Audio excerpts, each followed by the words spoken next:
அதிமுகவில் ஏற்பட்ட பிளவிற்கும் வருமான வரித்துறை சோதனைக்கும் பாரதிய ஜனதா கட்சிதான் முக்கிய காரணம் என்று இந்திய கம்யூனிஸ்ட் கட்சியின் மூத்த தலைவர் நல்லகண்ணு குற்றம் சாட்டியிருக்கிறார். மக்கள் விரோத போக்கை எதிர்க்கும் கட்சிகளோடு தாங்கள் இணைந்து செயல்படுவோம் என்றும் கூறியுள்ளார்.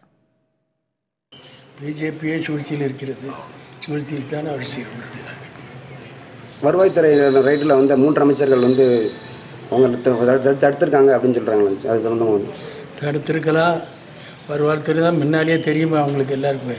ஆனால் இந்த தேர்தலுக்கு மாத்திரம் அவர்கள் இந்த காரியத்தை சேர்ப்பது விடுதலை பட்சமான ஒன்று. இவ்வளவு வறட்சிக்கு காரணமே மத்திய அரசு தான் இருக்கிறார்கள். வெப்பநிலை பொதுவானது. ஆனால் காவேரிக்குள்ள தண்ணீரை கேட்டு வற்புறுத்தி கொடுத்திருந்தால் காவேரி டெல்டா பிரதேசமாவது விளைந்திருக்கும். இவ்வளவுக்கும் காரணம் மத்தியில் உள்ள பிஜேபி ஆட்சி தான் காரணம் என்று குற்றம் சாட்டு